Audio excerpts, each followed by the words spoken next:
আমি অনেককেই বলতে শুনেছি যে অকারণে একটি পাখি পুষে তার পিছনে সময় নষ্ট করে কী লাভ। কিন্তু আমার ধারণা এই যে বাড়িতে যদি একটি পাখি অথবা কোনো একটি পোষ্য থেকে থাকে তাহলে সেই বাড়ির লোকেরা ডিপ্রেশন থেকে অনেকটাই দূরে থাকে। তাই আপনাদের বাড়িতেও যদি কোনো পোষ্য থাকে তাহলে অবশ্যই কমেন্ট বক্সে কমেন্ট করে জানাবেন। আর আপনারাও যদি পাখি ভালোবেসে থাকেন তাহলে অবশ্যই ভিডিওটিতে একটি লাইক দিয়ে পাশে থাকুন। একটু বিস্কুট দাও, আমার মুখে বিস্কুট দাও।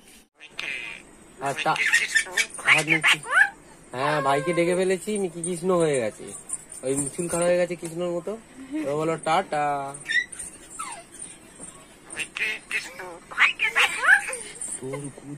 টাটা বল, আগে চলে যাবো না তো। টাটা বল, টাটা টাটা টাটা টাটা। এই দুটো কথা বলে বলে তো বলে বলে টাটা টাটা।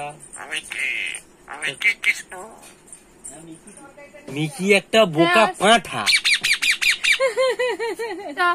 টাটা।